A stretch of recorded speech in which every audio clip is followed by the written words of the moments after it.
seconds podcast? 68. Are you on? Is it 68? Are you on, motherfucker? Then you're on. Are you on? Yeah, it's on. Oh. Yeah, 68. It's all zoomed in, too. Zoom, and So maybe it's not zoomed in. 68-ish. Podcast 68, March 25th at 5:12. Monday. I don't think I've talked to you at all today. Not really, no. Well, maybe. Any mini truck stuff this weekend? Didn't do anything this weekend concerning the mini truck. I got to figure out the VIN number. It's not really a VIN number, but got to figure that number out to match up the axles. So hopefully I'll send them out this week. Tractor, huh? Tractor. I'm going to get a Kubota. And closed cab? Closed cab, yeah. Air conditioner? Yeah, you got to have it. Or swamp cooler? Air conditioner. Real air conditioner. Save a couple bucks, get a swamp cooler. Yeah, get a swamp cooler. You just have a little hot sing up there with some palm fronds. Alright. Are those old ones that we haven't finished? Are those the old ones or are these the old ones? I think these are the old ones. Are these the old ones or are those the old ones? I don't know. Usually you print out the cover sheet. Yeah, I know, which is weird, right? We'll just delve. We'll delve in. Skully, hope you get your Unimog. That's cool. I really want and eventually buy an M935 5-ton wrecker. I ran one in Germany. I'm an auto technician and it would be handy at the shop. Impractical but cool. Got my Woodlands coffee bag. Did you look at the Unimog? No, he didn't call me back. That's some shit. That's kind of crazy how that works. You know what? You say it's crazy, but it's very, to me, it's very Tennessee. It's shit. It's very, I have something to sell. You're inconveniencing me by contacting me. Right. And I'm not really in a hurry. Because, like, when I talked to him the first time, I was like, look, I've wanted this fucking tractor forever. It's a thing. I actually have money, unlike the other 25 motherfuckers. I'm ready to go. And he's like, I'll trade you 4 largemouth bass. Yeah, he's like, okay, next weekend. And so, I don't know. So there's an Anubis statue. Anubis. God of War. Yeah. 8 feet tall. Mm-hmm. Black and gold leaf, like it's pretty neat. It's in Kentucky. About 90 minutes out of Nashville. So I'm there in Kentucky a few weeks ago, and I'm like, you have this. She's like, I can't meet right now. We want $1,500. I'm like, I'll give you $1,000. Okay, well, they're $2,000 on eBay. I'm like, here's one for $1,000. I'll give you $1,000. She's like, no, that's not this one. I'm like, yes, it's this one. I'll give you $1,000. So I don't hear shit from them. I'm home 2 weeks. She's like, we'll take $800. Yeah, how in the fucking like what the fuck? Okay, we'll take $800. I'm like, all right, cool. She goes, are you on your way? I go, no. I'm like 4 hours from you. I will be in Nashville this weekend. If I can break free from that, I will let you know and I will come up there. So Sunday, like 7 in the morning, are you available? I don't hear dick from them till I'm literally I've turned around and I'm headed home at like 4:30. She's like, how much money you got? I'm like, fuck you, bitch. You said $800. I said fucking 9 hours ago, are you available? I would have came and picked this motherfucker up. I specifically drove the excursion just so that I could come get this fucking thing. Like, fuck you can keep it. Light it on fire, motherfucker. If I really decide I need one, I'll just buy it fucking from somebody else. It's like all the fucking shit. It's like all the shit on the side of the road. They do here that's just, to me, it's mind-boggling because... Do you want to sell this or not? Put a price on it. Yeah, they will have a for sale sign in a vehicle with no price. Because it depends who and asks. A phone number. Like, I'm not even... I don't care how cool it is. Because if Cletus is looking, they're going to give him the real price. But if you look like you have a nice car, they're going to give you a jacked up price. I don't even care how cool it is. If I have to call you to ask you how much the motherfucking thing is, I'm not even writing the phone number down. 100%. There's shit like that all over the place. Like, fuck it. I'll buy it full price. Yeah. Buy it from Amazon. And if I don't like it, they'll fucking pay me to send it back. It's crazy. Fucking assholes. We fly planes too. Holds red balloon and a lollipop. Who's we? The Air Force. No, they don't. We fly planes too. No, they don't. They don't fly planes. Yeah, the Air Force really flies planes. That's like I said. All they want is to shoot for the stars. They're flying planes. They're not providing tactical air support for troops in contact. Duke mayonnaise is the best. It is a Virginia or a Caroline type. Hellman mayonnaise is okay, but it's not Duke's. There's this other one. It's called Kraft. Kraft And mayonnaise. it comes in a cool little flip-top bottle, and when you squeeze it, it has a line, so it applies a line of mayonnaise. Who the fuck? You shouldn't be eating mayonnaise anyways. Adidas tracksuit equals Chechen BDUs. Yes, I've heard that many, many times. You shouldn't wear clothes that make sound like that. That's why I can't wear those fucking other Kohl's. All last year, REI didn't have thick Kohl's. All they had was thin Kohl's. And when you walk, it goes... Makes that noise. I literally threw them away. Like, because I'd put them on, so I'd grab them sometimes, or Amanda would pack them, and I would have the pants. I'm like, fuck it. I know it's fucking 2 degrees outside, but I'm wearing shorts because I'm not going to wear these pants that go... So I'm at REI killing a few minutes this weekend, and they have Kohl's, but they have this, like, fucking god-awful color. Like, it's all, I don't, mustard. I don't know what color it was. It's probably the ones I have. Is it the ones I have? Way worse? Way worse. If you spilled bleach on those, maybe that color. Nut Fancy is a joke. One of his videos, he gets a bloody nose. Instead of stopping video, he stuffs a tampon up his nose and runs around doing drills while chewing gum. Yeah, he's a gum chewer. I would like to see him choke on a bubble. I'd like to see him blow a bubble and die with the bubble stuck in his throat. I'd go to his funeral. I'd be like, this is what happens when you chew gum, fuckhead. I'd actually put a statue of him out here dead with a fucking bubble stuck out his nose. Also, so if you want to make a dead Nut and Fancy statue, we can do that. Also, you recently mentioned you want a curator for your collection. If my secret history club gets me fired, I may be looking for, since Focus is history and research. Cody Mays, let me know. We can talk. Secret history club. I like it. Plus, I know you can fly around in helicopters. I recently heard a story about Yucca Man of 29 Palms. Did you ever hear of this? Never heard of it. I don't know what it is. Never heard of it. It's probably a kind of a desert version of Bigfoot. Or a desert version of Shit Cave Guy. It could be desert There was version a of dude- Shit Cave Guy. When they went up in the forest, I want to say Cuyamaca, but it wasn't Cuyamaca. It was further, like real forest, you know. They find this dude that's living in a cave, and he's been living in the cave for a long time. Long time. And he had a whole zoo, and the zoo animals, life-size zoo animals, like a fucking zoo worth of zoo animals made from his own poop. When they fucking got him out finally, How much poop is he that? was slathered in shit, smelled like shit, lived from shit. He was wiping shit all over him to keep mosquitoes off. They fucking fire hosed him down. I don't know what ever came from that, but they had photos of like life-size lions made of shit. Yeah, how much? I wonder how much a life-size poop lion weighs. I don't know, but I would cover it in clear paint. I would have a poop lion. If we could contain it somehow, if it was like mummified. He was obviously patient.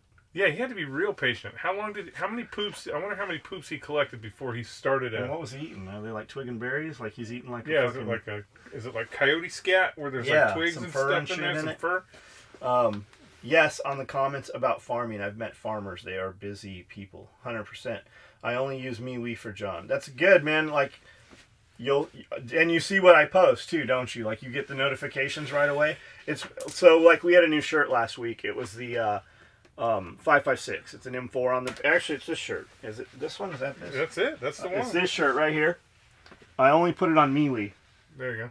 So I put it up on MeWe Almost the all first the red day. ones are gone. And fucking many of the fucking sizes sold out 100% the first day before we ever showed them on Instagram and Facebook. By the time you see this, you'll probably be fucked. It'll probably be too late. But they're delivering. Jason's on his way down delivering the 76239 with the AK on the back right now. John, if you want to get in on the CBD hemp craze for the bigger investment, shoot me an email. We'll chat about extraction machinery. Nick, I am not interested in doing that, but you should talk to Tad, because Tad is doing it already. Chainsaw Guys, Pouch Guys. What you need may already be available for files and whatnot. Give John the size you need. Possible mag pouches have the adjustable lids. Should fit a lot of shit. it's probably not longer than a 30-round PMag or subload type situation. John can help MacGyver adapt something, ask with dimensions or something. You will get a better response, or watch how many Diet Pepsis can fit in everything. That's right, Diet Pepsis. A lot of our founding fathers, like George Washington, were huge hemp farmers. Yeah, we talked about this before. The reason why they were huge hemp farmers is because the British had the largest surface fleet in the world at the time, and every piece of rigging, every piece of rope on those ships was made of hemp.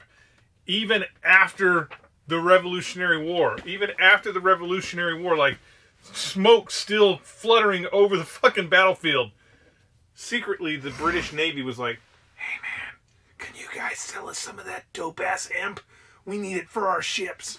We were always selling. So when you think about that, that's what we were doing. We were making rope out of hemp.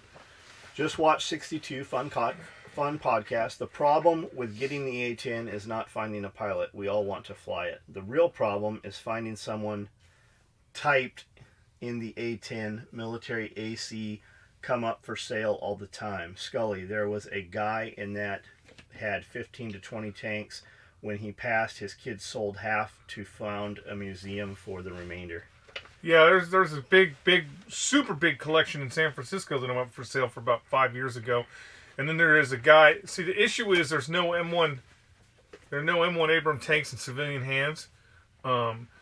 So I can't think of the name of the movie. It was Denzel Washington, and I can't think of the female actor, but it was about a female actress it was about a female helicopter pilot that was supposed to get the Medal of Honor, and Denzel Washington was doing this thing. Well, they did this tank battle that was supposed to simulate one of the battles that happened in the first Gulf War. A horrible movie. And they had these M1 Abrams tanks doing everything, and it ended up, they had some friendly fire and killed some of their own guys.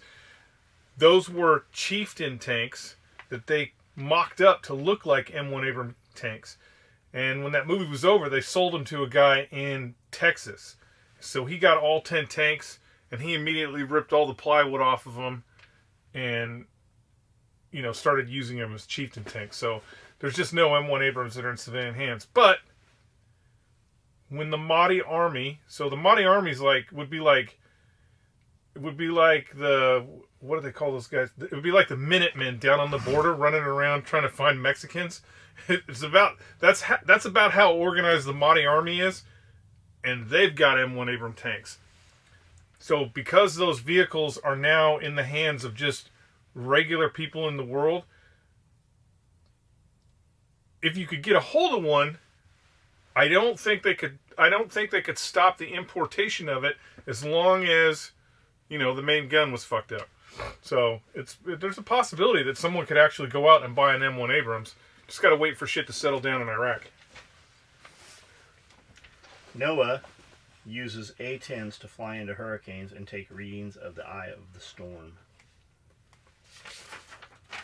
They use a lot of planes.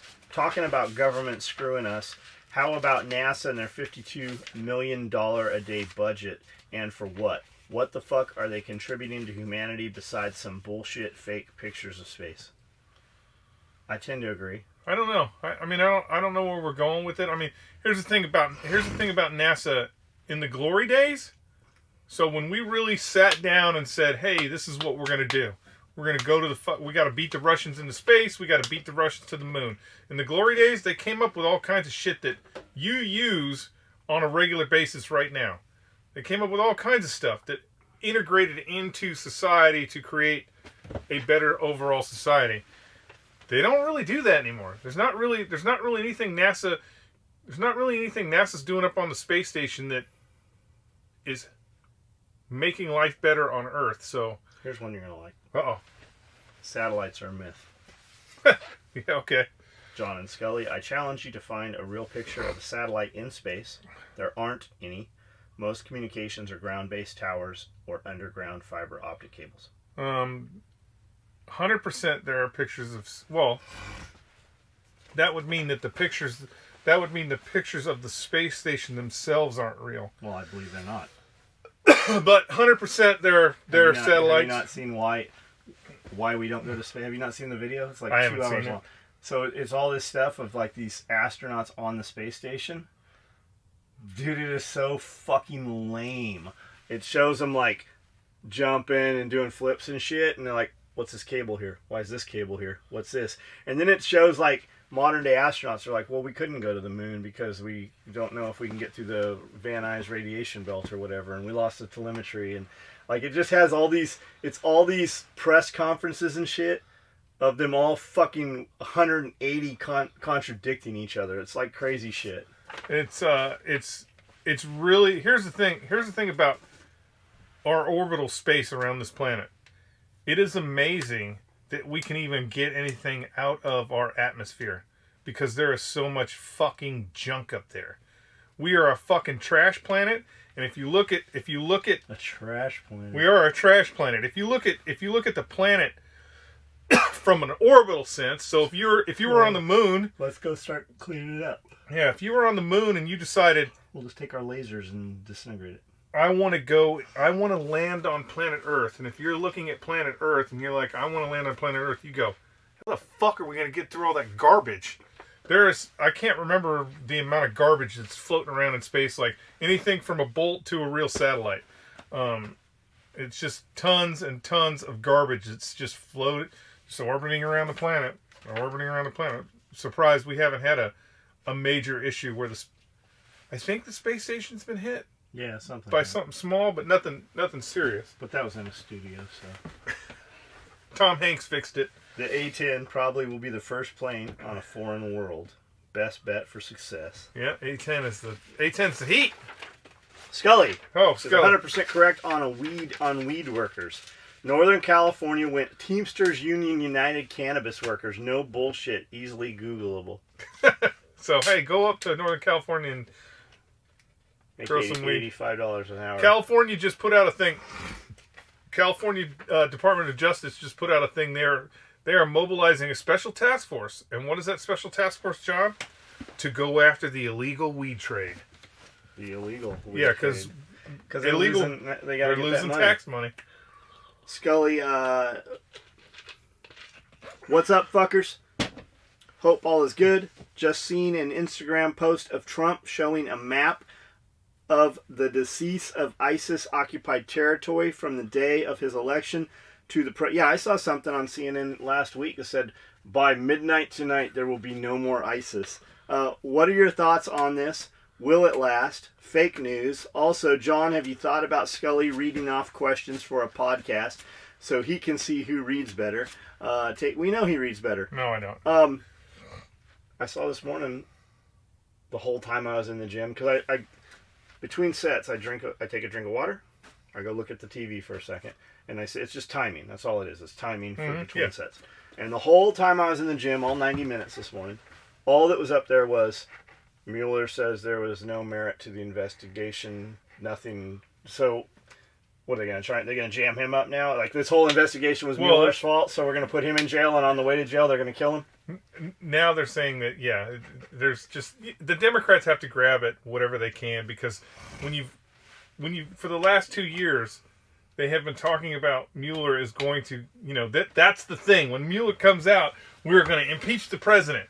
When Mueller comes out, we're going to impeach the president. The whole Democratic machine, that's all they've talked about. And unfortunately, they didn't find anything to impeach the president for. So now they got, they're talking about... What about the poor old guy with the deaf wife? Oh, they're still going to go after him. That's the thing. It's just... It would be no different... Here's the thing. Why didn't Trump just be like, you're not fucking with him? Because he can't. See, that's the other way the Democrats are trying to get him. So if Trump was to step in and say, okay, no, there's nothing here, fuck you, then that's obstruction of justice. So they could actually go after him for obstruction of justice. It's one of those things. It's one of those things. I don't care who it is. If we snatched up Dianne Feinstein, and we did exactly the same thing with Dianne Feinstein that the FBI did to Trump, meaning came up with some broad-based fake charge and investigated every person that had anything to do with Dianne Feinstein, guaranteed some of Dianne Feinstein's friends would be going to fucking jail. I mean, hell, her fucking driver, her car driver was a Chinese fucking spy. So guaranteed, there's nobody not up like there he showed up in an Uber. He was the driver for years. Yeah, Chinese spy. There's nobody up there that's fucking, squeaky clean, perfect. And if you start investigating them all, people are going to jail. That's what happened with Trump. Yeah, some of his minions went to jail because some of his minions had some side hustles going on that once the FBI was like, hey, wait a minute, let me see that side hustle right there, realized that it was illegal. It's just bullshit. Okay. Regarding the subject of buying property, can either of you guys comment on what's required in order to build a range on private property? I assume the laws vary considerably from state to state, but are there any fairly universal requirements? I will tell you, to do a range here, you just have to do it in a safe manner. We brought in a Cat 5 bulldozer. We brought in 12 loads of sand. Big dump trucks, like they were getting stuck and shit. Dirt, sand, and then we covered it in dirt, and then the fucking dirt started growing trees. We clocked it in a manner, there are no homes behind it. We've never had any problems with it. We've had fucking massive machine gun shoots here. 50 cal M2s. 50 cals, no problem Mark whatsoever. I guess it depends on, are you going to have to insure it? Are you doing it as a business? Where is it located? I'm sure there's a lot of shit that goes with it, but people do it here. I mean, there's a range across the street that TAC Response used. That dude just has some property. It's an old gravel pit, sand pit, and I don't think there was any zoning or insurance or anything with that thing. Here, it's very different. Plus, we're not in a city limits here. So you kind of just do whatever you want, and until there's a problem, there is no problem. Yeah, Tennessee, the way Tennessee looks at it, so if you're doing a personal range, you can do whatever you want on private property, and I'm also talking about outside city limits. Obviously, if you live in fucking downtown Camden, you can't really set up a range in your front yard. But the way Tennessee looks at it is you own the bullet. So if you fire a bullet and it goes into your neighbor's house, you are now responsible for that bullet. So, it behooves you to make the best range. It behooves you to make a range that's firing in a safe direction, blah, blah, blah. Because you own the bullet. You are liable for that bullet. So, for example, Jaeger situation. The range itself probably doesn't have to have insurance on it because the range itself is just the piece of property, but I'm sure Jaeger has a fucking $1 million indemnity clause or some shit that goes along with that. So, if you're going to do a private business, or if you're going to do a range that is going to have the public on it, then there's all kinds of shit that you're going to have to do just for the legality of when somebody shoots himself in the foot or when somebody kills himself on your range, because that happens on fucking everybody's range. So, but as far as a private entity, if you come on our range and kill yourself, we should just be able to hang you on a fucking light post and leave you there. On a private, well, see, we wouldn't. I would say that we would not be liable, or there wouldn't be any liability for us because it's not a commercial range. Correct. It's just a play Still, range. if you come here and kill yourself, we're going to hang you up on a light post and just leave you there and let the fucking buzzards eat you. So just think about that. I have a nice little cage that we'll put you in, and the crows will just peck your body away. That was my first, when I first had the owner of the property on my property, I'm like, where do you shoot? And he goes, any fucking where. Yeah, anywhere the fuck I want. It's my property. And then talking to some other people, it's you own the bullet. So if if you fire a fucking blast into somebody's house or fucking kill one of their horses or whatever, you're liable. Guaranteed way to get Skully a badass A10 is through lottery. Get a flying or restore one, then the minigun gets converted to those charcoal seed pods. Use it, funded by hippies and conservationist Hollywood types, to replant after wildfires and to repopulate areas with trees. Think about it. That would be so awesome. Can't stop strippers with Bitcoin. Can't stop strippers with Bitcoin. I like it. Is that a real thing? Do they awesome? Do they have a seed gun or something? They don't have a seed gun, but California was actually working out a program. I think it got scrapped, but It was a special seed pod that they would put in old bombers because they still use like B-24s and shit like that in, maybe not B-24s anymore, but the Wildfire guys got old bomber planes that they used to drop the orange bullshit. They were talking about doing something like that had a seed bomb that you would just fly over remote areas that had been fucked up by wildfire and just drop these bombs on the just drop the bombs out of the plane like it was a fucking real deal. They can come do it here. Yeah. I got one of those rigs with $100 stuffed in the pocket. I even posted a picture to the SOE Facebook page. Thanks again, Jim.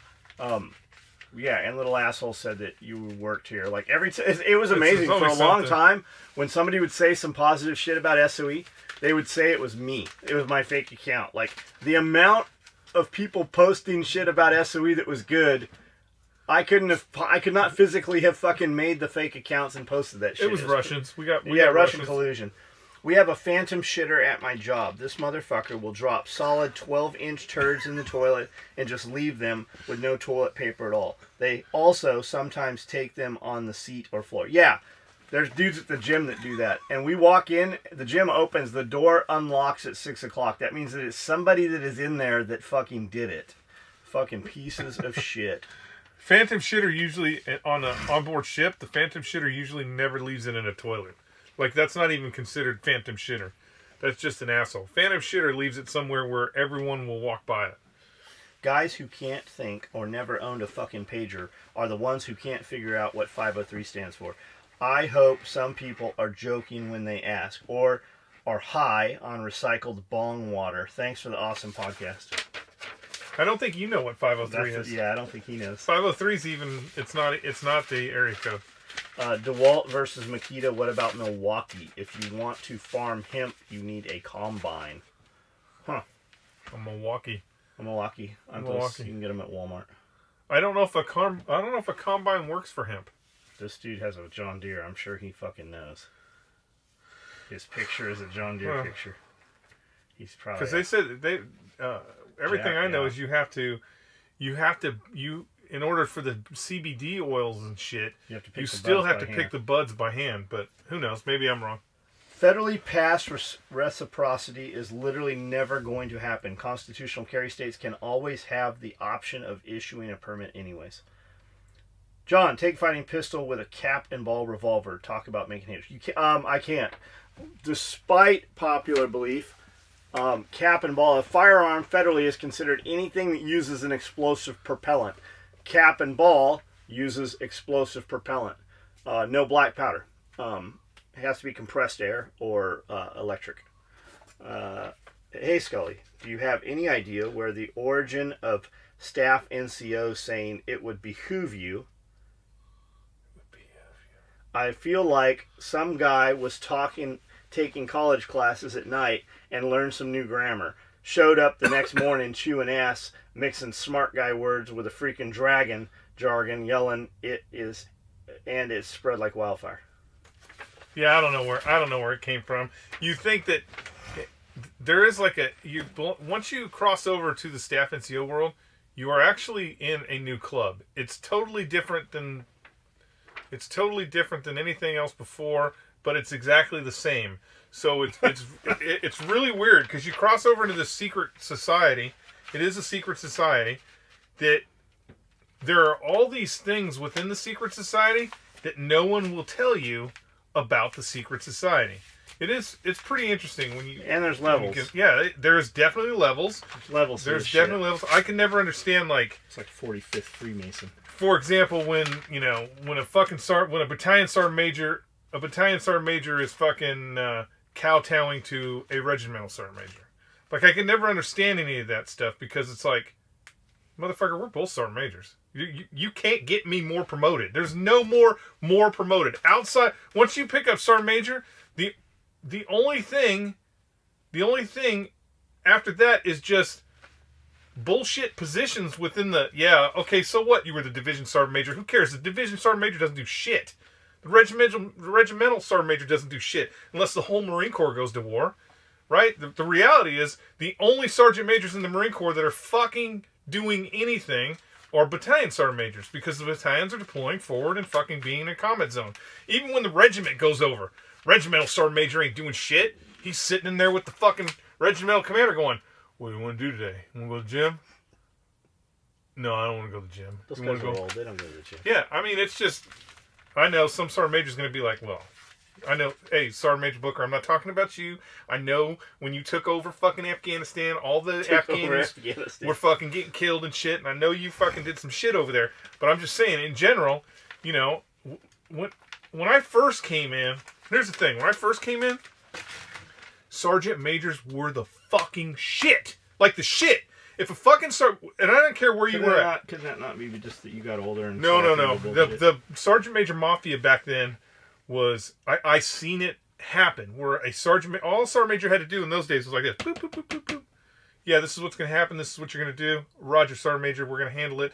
And motherfuckers would get to go, you know, scurrying. Wherever they go scurrying and make shit happen. Now, for whatever reasons, I don't know if it's 10 years of Clinton. I don't know if it was all that time during Clinton. But sergeant majors will be like kowtowing to other sergeant majors that really, like, you're like, look at you. Like, I'm just going to use Booker as an example. I gotta pee. Sergeant Major Booker got a stack on him, like, up here. But Sergeant Major Booker is the battalion sergeant major, and he's going to play kowtow to a fucking sergeant major who was in the air wing the whole time, got 4 fucking things, but just happened to become the regimental sergeant major. And I'm just using those as an example, but like the days of sergeant majors ruling the roost are fucking long gone. They don't rule the roost anymore. They're just fucking paper pushers. Now it's master sergeants for some reason that are out there fucking hooking and jabbing. I mean, I don't know if it's just one thing. If it just gets cycled in the Marine Corps where you got sergeant majors running the fucking Corps, and then fucking master sergeants get in there and run the Corps. I don't know if it is a cycle thing, but man, it's a scary thing to see a sergeant major not, like, a sergeant major not be able to do sergeant major things, like make sergeant major decisions. And I've seen it several times. Sorry, 1-7, but I've seen it several times where a sergeant major, it was just a matter of a fucking phone call, and they were too scared to make a phone call. So, I don't know. Crazy. But I don't know where that fucking, like I said, it's a secret society.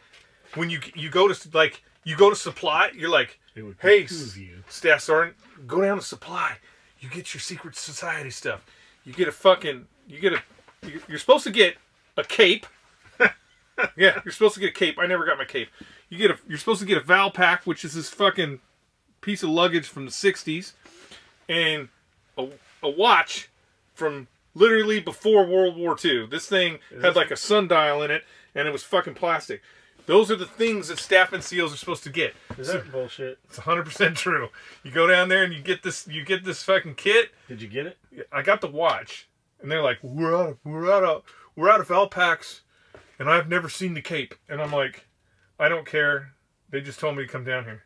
So it's secret. Like, are they fucking when you like go get some flight line? No, not at all. Squares. Because you will see that like they. You want me to find you an old? It changes throughout the years. Like they were giving them like staff NCO tanker jackets for a little while, and it's just. You want me to find you an old piece of luggage? No, I don't need the Val pack. It was a disaster in itself. What is a Val pack? That's what they called it. Why? Because steamer trunk. Yeah, kind of like steamer trunk. I'm saying it's your valet pack. Because it had, okay. You could put all your uniform in there, your shoes, and all this bullshit. Anyways. You want me to just find you a nice steamer trunk? And then I had to go buy white fucking pants. At least it wasn't white shoes. Anybody wears white shoes. Fucking, you know that. White pants. Cayenne, honey, lemon, turmeric, cider vinegar. What is the recipe, John? So, I don't know the recipe. The way I do it, if you look on the internet, there's 50 fucking recipes. Just look up, like, morning power drink, or just put in cayenne, honey, lemon, turmeric drink. You will find a bunch of recipes for it. Look at one of theirs, because I'm sure I'm fucking it up. You don't.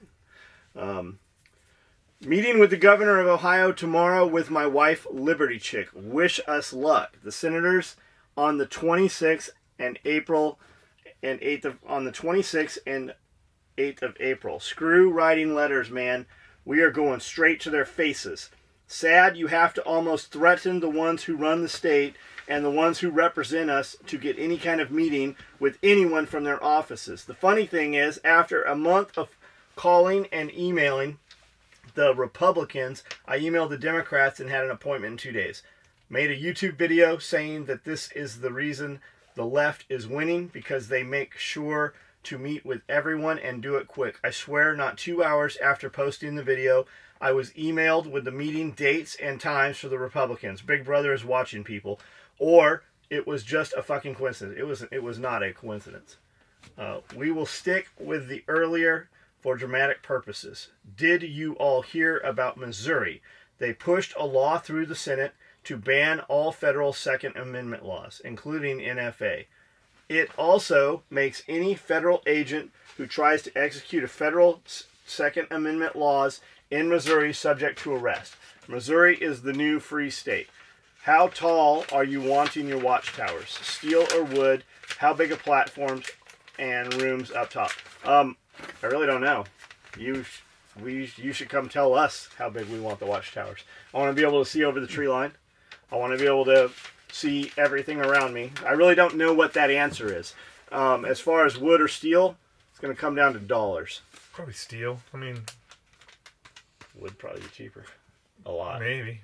You threw a lot of stuff out there as far as, who you're going to see and what you're doing, and as far as Missouri goes, all that stuff is great. I mean, it's great that the state is doing that in the sense of supporting its citizens with true Second Amendment rights. But you need to understand this. It doesn't matter what the state says. Doesn't matter what the state says. When the federal agents kick in your door because you've been fucking making machine guns, there's not going to be no fucking state troopers that are going to show up and be like, "Hey, man, sorry, FBI agents, you can't take this." Federal law supersedes, and they're even going to use that holding facility to hold your ass. Federal law supersedes state law, so it doesn't matter what the state says as far as the Second Amendment's concerned. It's great that they are pushing that, because when you have a states' right convention, if there ever is, that's something that can be put on the table. Be like, hey, look it, this is the deal. What you're hoping for, what people are hoping for, is the feds will look the other way like they did with marijuana. I do not believe that the feds will look the other way when it comes to guns. If you start making fucking suppressors and machine guns or whatever crazy shit that you want to do because the Missouri said it was okay, I think the feds are going to show up at your house. Test that. Let us know how that goes. I think the feds are going to show up at your house. They're going to arrest you, and there's no special Missouri task force that is going to arrest the federal agents for executing federal law. There wouldn't even be a precedent for that. So I think what you're hoping for is they treat it like they treated marijuana, where they were just like, okay, Colorado, you guys are crazy. You can do whatever the fuck you want. We're not gonna send DEA agents in there yet. But you have to remember that even today, right now, if Donald Trump woke up and said, you know what? No more weed. Yeah, fuck those guys. They've been skirting the law too long. California be fucking up my game all this time. He could send the DEA in there and confiscate all that shit. Colorado's too much like California. Fuck those guys too. Yeah, fuck those guys too. I mean, they really could. They could fucking mobilize the military and be like, burn all the weed, bring me all the money, I'm the king. Federal law supersedes state law, you guys fuck off. And I'll take a tiger. I don't take a car. Would California mobilize the California National Guard to fight? California probably would try that. Federal troops? I don't know. All right, we know they don't have any guns. Yeah, well, they wouldn't have any bullets. California never gives their guard guys bullets. They'd have to have a bullet button. They wouldn't be able to get their mags out or anything. Fucking mess. Love the podcast. Any chance you guys can make some cool bags out of Tiger Stripe?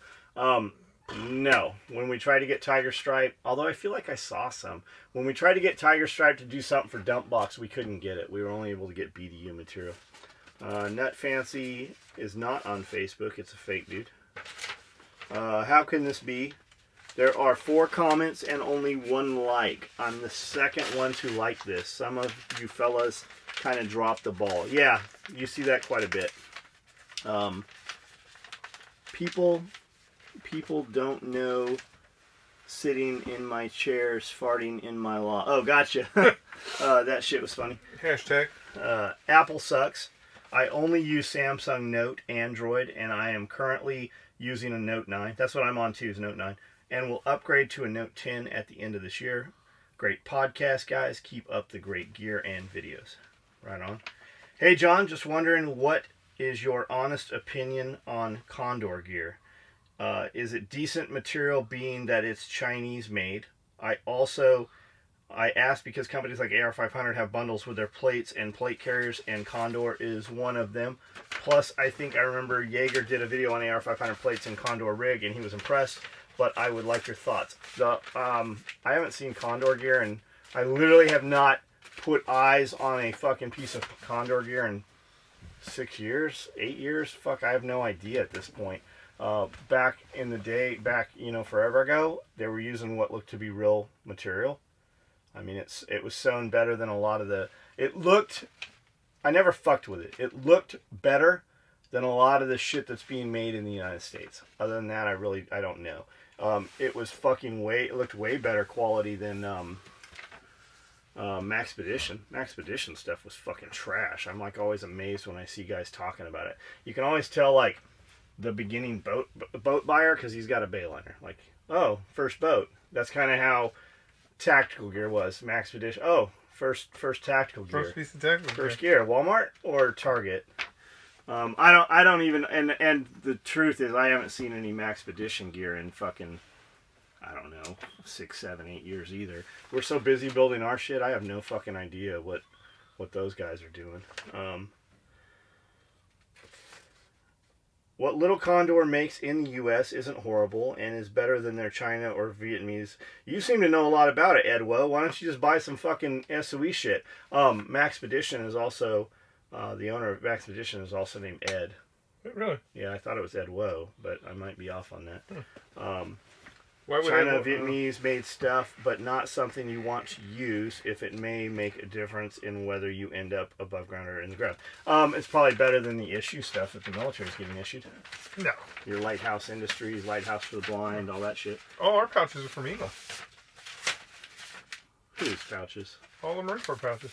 They're fucking not. They sure most certainly Part of them were. Edwo, yeah, I know. Shit, I went with Cry JPC myself. I just wanted to hear John's take. I don't know, dude. I really don't know. Stupid question, but what happened to your guys' battle belt war belts, and would you ever bring them back? You guys didn't order enough of them for us to fuck with them. They're highly... there is a lot to building them. I really need to double the price, even though we are the most expensive out there for a battle belt. And we just turned them off. Like, we are busy building shit that dudes are buying fucking 1,000 of. Like we literally make 1,000 fucking tool bags a month. We do fucking 500 backpacks a month. We build fucking 2,000 slings a month. Fucking 2,000 plus belts. We're just building shit. We've turned off stuff to kind of streamline.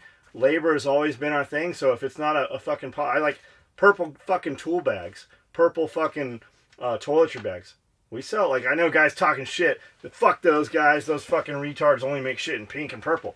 Fucko, but I make more in purple tool bags than you paid for your whole fucking entire house. Yeah. Like, we sell a shitload of that. Purple is fucking crazy. Hot. Yeah. It is fucking hot. And I don't know who the fuck's buying it, but when shit like that happens, like when we build something, we're like, Jeff's like, how many should we build? I'm like, we're not going to sell many, build 24 of them. I like to do everything in dozens, 24. And then we put it up, and it sells out in fucking 3 minutes. We just open the website and we just keep building them and building. And we have been building, and we built them fucking yesterday. Yeah, purple is. When we first did purple, that's exactly what John said. Somebody asked for a purple. Lisa Argo, I think, asked for purple toiletry bag, and so John's like, I don't know, build. Tomorrow's National Barney Day. Build 24. Yeah, build 24. And I'm like, purple? He's like, yeah. He goes, we probably won't sell them all, but just build them anyways. Next day I came in, he's like, we ran out of toiletry bags. We need more. And for like 4 days straight, it was just boom, boom, boom. We were just fucking building purple toiletry bags. And the same thing happened when we did the tool bags. I mean, whatever. If you like purple, that's your jam. Yeah. Good to go. Yeah. I'm just saying, we build what we build what people want for the most part. The problem with the battle belt is not that it's a problem, but like John said, it's labor. I can have 4 girls working on one thing and get 1,000 of these pieces out. So like 4 girls will fucking, it's like a fucking, production line. So we're running all things. The minute I introduce that single battle belt order, it pulls one girl out and all she's doing is that fucking belt. So you slow everything else down because somebody wanted one belt or one battle belt.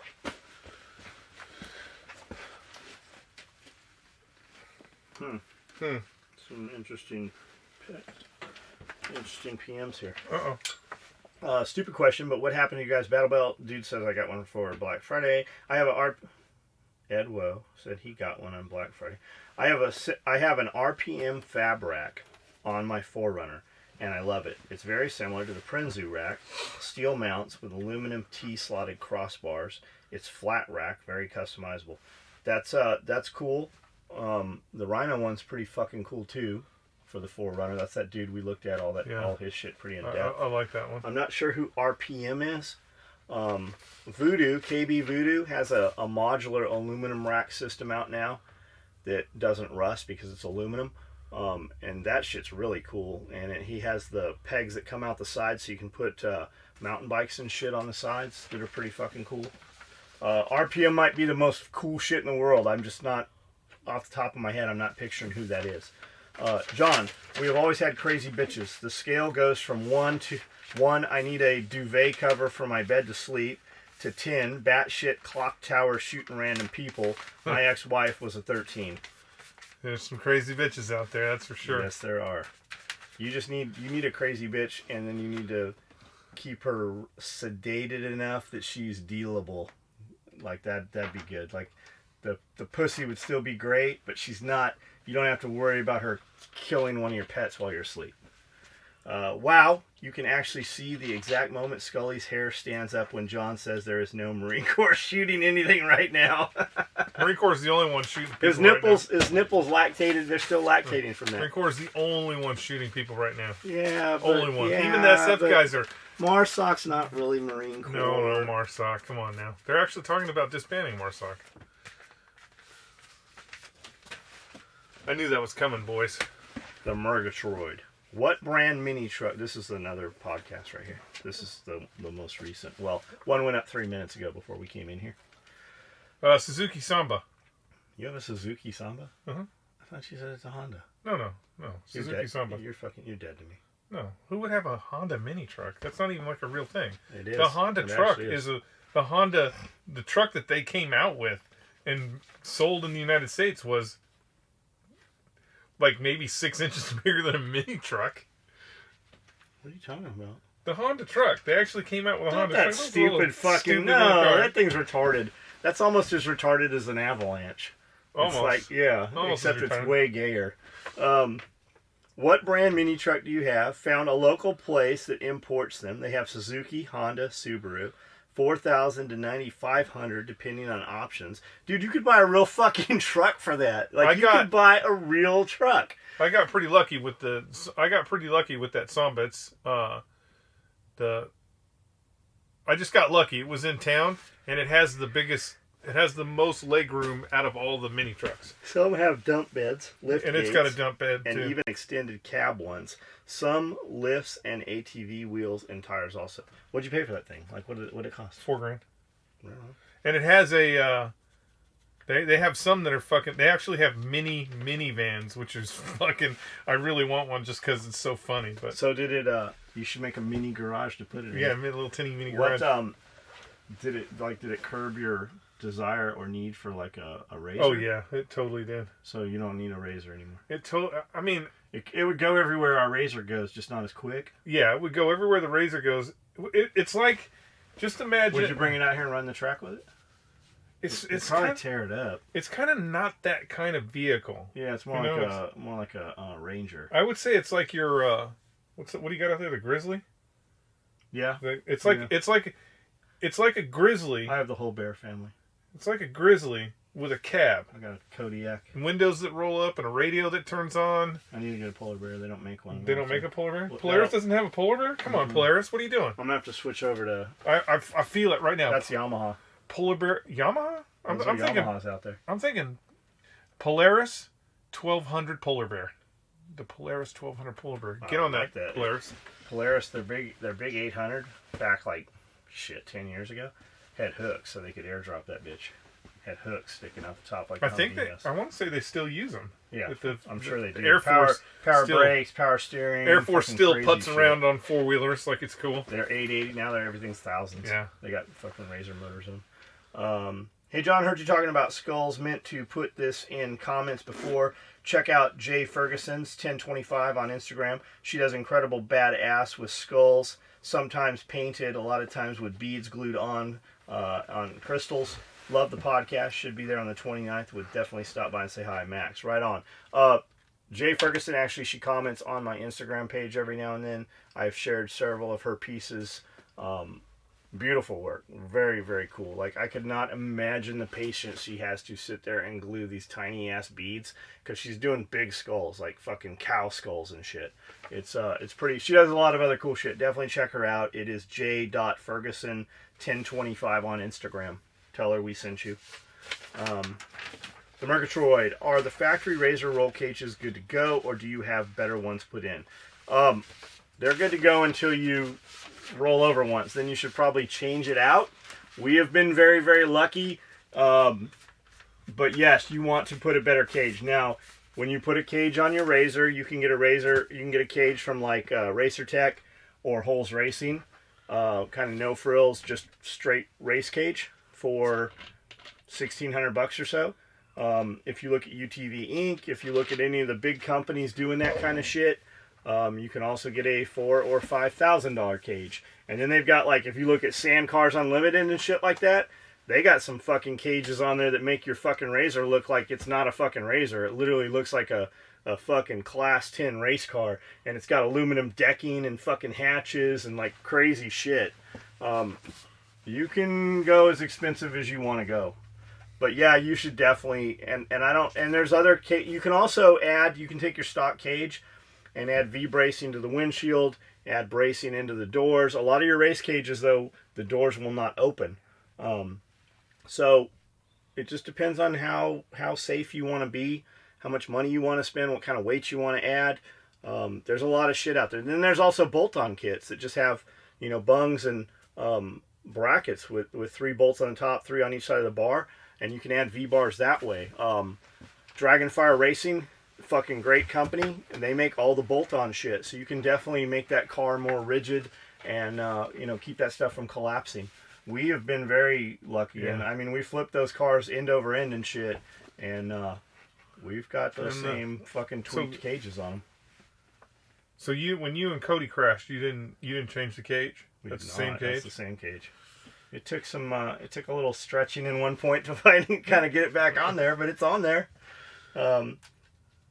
Proverbs 14:23. All hard work brings a profit, but mere talk leads only to poverty. Great podcast. I think of you all at SOE every time I read this verse. Laugh out loud. Have a good one. Keep up the great work. Act, don't react. You have 5 seconds. That's like Pierre and I were talking this weekend. 5 seconds, that's your deal. He said something, I go, you gotta fucking go, man. After 5 seconds, if you haven't put it in motion, and that can be delegation. That can be like, hey, put this patch in motion. Once you have that, call this. Once I've spoke it, a lot of times I'll send it to email to Amanda, and she's like, why did you send this to me? I go, because I want you to fucking handle it, because I'll forget it in 20 seconds. Put it in motion. And then she can send the next piece on to, hey, can you do this artwork, or, put this on a shirt, put this on a hat, because we need them all at the same time. And patches typically take 2 weeks. Shirts can take a week. Stickers take a week. So once we put it in motion to the patch, then we can kind of coast a few days to the other. But if you haven't acted on it in 5 seconds, chances are it's not going to happen. Like, as soon as Jeff says something, I'll be like, hey, I'm in the middle of this. Write it down. I have to have a note. Hey, we're out of this, or we need this, or what do you think of this, or this would be funny. If we don't put it in motion... Did you order soft tourniquets? Yeah. Right, because you know why? Because right then I sent a private message Do you have Cat 7s? Do you have fucking soft T wides? And of course, I haven't heard back, but eventually, like she's a little slow. It's out there. It was handled right then. Would Space Marines be cooler than Space Seals? Of course. Well, Space Marines have already... Space Seals would have better gear. Space Marines have already encountered arachnids, so of course Space Marines are better than Space Seals. The problem with being a Space Seal is they're going to hold you in reserve for some sort of mission that they think is going to come after the arachnids, like an air-to-air transfer with Steven Seagal. Yeah, something like that. Air-to-air transfer. But yeah, of course, Space Marines are better than Space Seals. Thoughts on the West Memphis 3? HBO made them out to be misunderstood kids that just wore black clothes. HBO made 3 specials blaming everyone except the 3 kids. I believe these kids did it. I don't even know what we're talking about. Yeah, I don't know what we're talking about. I'll have to look. I won't look it up because I won't have these notes because they'll be in the trash. I won't look it up because it's not going to better your life in any way. Maybe. I don't know. Maybe I need to know about black clothing. Proverbs. Oh, we did that. Another more Proverbs. Oh. Lots of Proverbs. I saw a chick had a Bible verse tattooed on her foot this weekend. Love the gear and the podcast. Are you still considering ditching the USPS and using FedEx UPS? Right now, shipping is the least of our fucking worries right now. I'm always looking for something better, but the way something easier, I should say, less clicks, whatever, saves time. It might cost a little more, but time saved inside saves more money. Yeah, you're buying time. The way shit happens here is you walk in and you lay it out to me and you go, because I get emails all the time and I'll be like, fuck you. And then somebody will be like, yeah, you pretty much told me to fuck you, but here it is. The guy that's persistent and walks in and goes, I can do this, this, this, and this. That's usually what catches my attention. Fucking actions, And those guys aren't. Yeah, and those guys aren't. Those guys aren't. They're not trying to... Stick and move, then shoot all over the place. Thanks for taking the time. Stick and move, then shoot all... I don't know what we're talking about. John Skully. It sounds good. What qualities are most important to you in a woman? In a woman?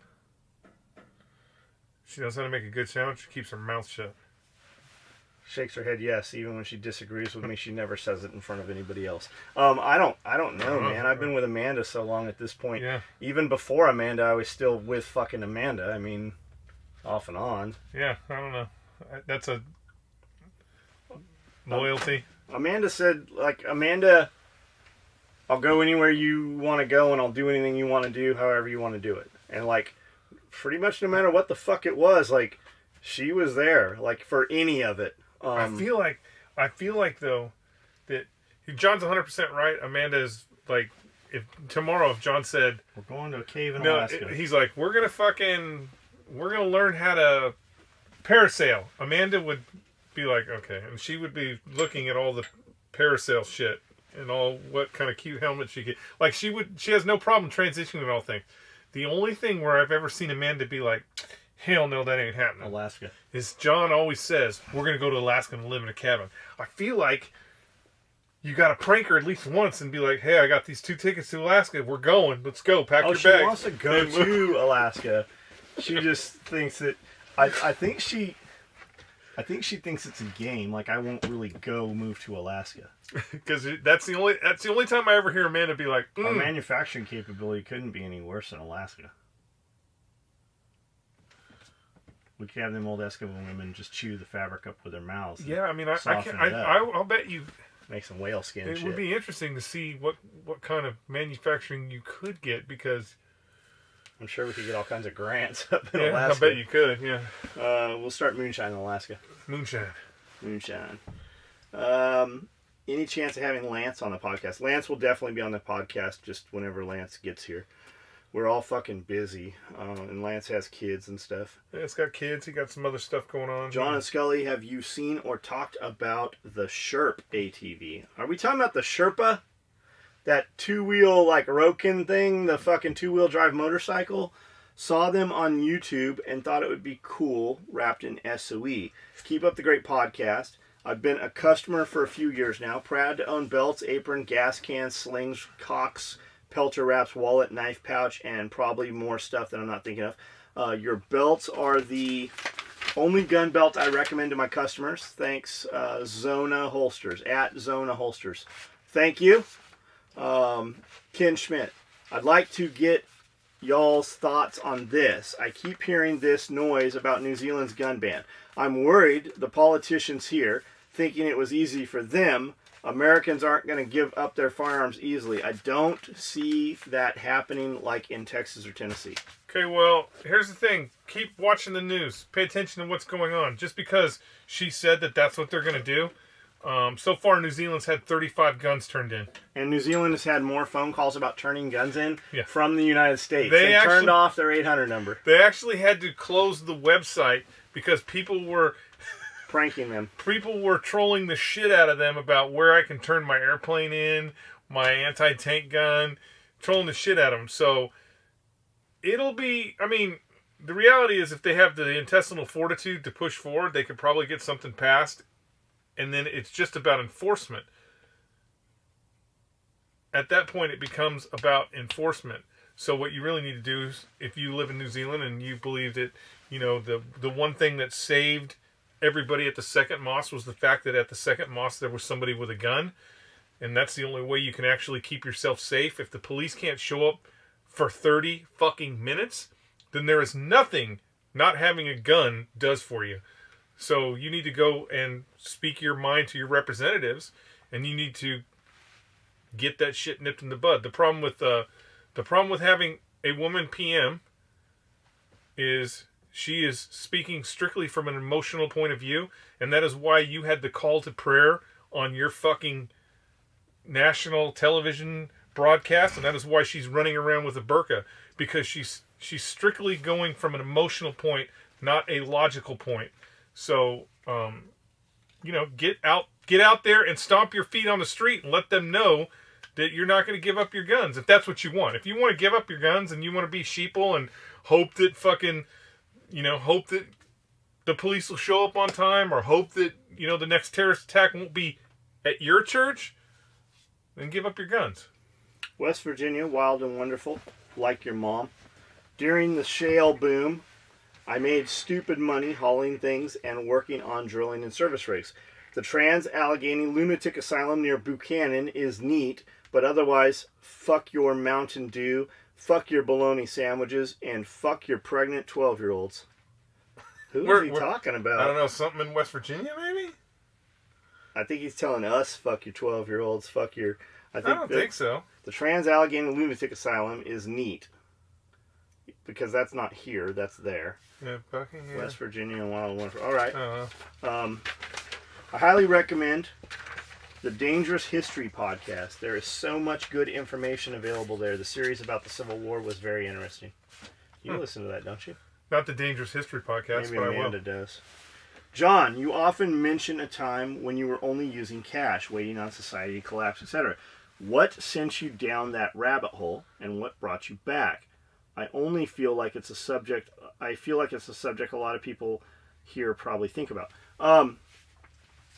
What sent me down that, I guess, is I was just looking at all that stuff. That's all I was watching. I was spending all my free time reading AR15.com. I was, started off listening to, it was Nostradamus. It was Red Dawn, and then the Nostradamus series on HBO. And I just kind of kept going that genre. And then the internet came to be, so it was kind of just reading that stuff, Frugal Squirrels, AR-15, survival forums, prepper forums, typical news, the next Ebola outbreak. And then you'd hear it on, oh my God, Ebola, we got to get ready for Ebola. And it's, then podcasts came to be, and it was some more of that stuff. And then Jack Spirko, just listening to a survival podcast. And he's like, don't forget to live. Like, be prepared, but you can still live. And I'm like, you know what? We've spent a lot of time not living. We've spent a lot of money on this stuff. We've never used any of this shit. Maybe it's time to live in a house that has an air conditioner. Maybe it's time to live in a house that has a heater. Maybe it's time to use hot water, shit like that. Because I went for a long time to see if we could do it, and we just kept doing it. So fast forward, now we have all that shit. We still have all of it. We still add to it, just not as fast. But once you have it, you're not. The goal is not to be able to live 10 years off of fucking stored food. You need the stored food for while you're growing the other shit. And we spent years growing a garden, and we've done some light farming and had animals and chickens and all that shit. We can do it. We know how to do it. Now it's time to just live a little different life, a more comfortable, a more luxurious life. I'm fucking over 45 years old now. It's time to do some shit I want to do. And that's what we're doing now. We're doing what we want to do. And if something happened and we needed to close up, well, we can do that too. And then if a tornado wiped this place off the map and there was a plague, we've got a few other places we could go to that are, kind of similar. Just be prepared. Like Spirko says, for if times get tough, or even if they don't. And when you're out doing other things like that, you're around other people like that. And those other people have a lot of money. So when you have a business proposition, or there's always something that will make money by meeting those people and hanging around those people. And then you can put more money back into this other shit if you want to. Or, rather than just having a piece of land with a fucking foxhole dug or living in a cave, you can build a fucking serious ass foxholes bunker. You can build a fucking tunnel system. I mean, once you've got money, you can do whatever the fuck you want to do, really, with it on your property. So, it's a good idea. Trench warfare. Live a better life and make some. You can trench it and then fucking roof it even. Just have fun. Have fun with it. Have some use out of it, and figure out a way to make money while you're doing it. You can be hyper focused on things. When you start getting hyper focused on things, when you get down in the weeds and you're going, oh my God, there's going to be a plague. Oh my God, there's going to be fucking this. Oh my God, the government's going to. You start hyper focusing on that. Then you start getting this sense that you have to do something about it, and you start buying food, and you can go off the rails because you haven't stepped back and taken a look at it. I'm all for preparedness. You should be prepared. Like I said, as a minimum, I think you should be able to support your family for at least 90 days. But you tend to get hyper focused on something. It doesn't necessarily have to be this either. I'm listening to a podcast right now where this I don't know how to describe him, but I will describe him as someone who's never been scared his entire life. Not because he's a ninja, but because he's lived such a soft, cushy life that never put himself in a situation. He's never really been put in a situation, and he's investigating this murder. He's investigating this murder in Los Angeles, and this murder's pretty crazy. There's a lot of fucking shit going on in this murder. And the more I mean, I can see it. I can see he's doing this.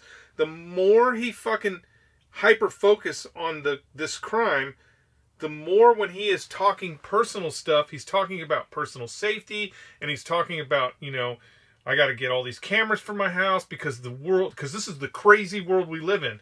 But the reality is, if he were to step back from a strictly reporter perspective, if he were to step back and actually look at crime statistics, he would realize that, I've said this before, this is the best time ever to be an American because crime is at an all-time low. I mean, so when you say, oh my God, I really need all this stuff to keep me protected, you might want to think about what it is that's making you say that. Whether it's Ben Shapiro going, hey, the fucking economy is going to collapse. You might want to get some gold bullion. Yeah, I saw motherfuckers today saying that the Dow and the stock market is on a downturn. There's a collapse coming. They're just trying to make Trump look bad. So you just gotta think about what it is that's making you hyper focused on that. There's nothing wrong with being prepared for something. You should be prepared, but like John said, you don't want to waste your whole life. You don't want to waste your whole life out in the field digging foxholes for the trench war that's never going to come. Just be prepared and think about what is going on in the world. Because my thing is, I look at it this way. Outside a pandemic, outside any type of fucking pandemic, if we talk about the United States, whether that's a real financial crash, like they have in Venezuela, which I almost feel like America's too big to fail. The rest of the world would have to prop us up. But a real financial crash... Or maybe the rest of the world has propped us up. You could say that about China because they bought a lot of our bonds. some sort of real financial crash where you're wiping your butt with your money because it won't buy anything. Which is terrible. Try wiping your ass with a normal piece of paper before you even entertain that idea. Yeah. Like everybody preps all these bullets and all this shit. You motherfuckers, I'm standing in a room right now with probably $5,000 worth of toilet paper, and this isn't the only room like this. You should go buy you some fucking toilet paper. Yeah, but think about the comfort items. Don't be miserable the whole time, because if you think you're going to eat MREs for 6 years, you got another thing coming. Yeah, try banging a bitch who ain't had a shower for 3 days.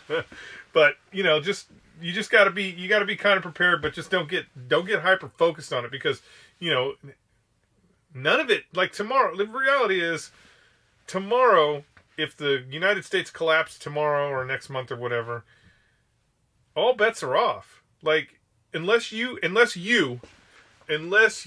are fucking, who did I say that? Unless you are Davy Crockett and you have the 336 Tennessee militia regulars with you, which we'll have, your fucking food storage is going to belong to somebody else, because the mob will rule.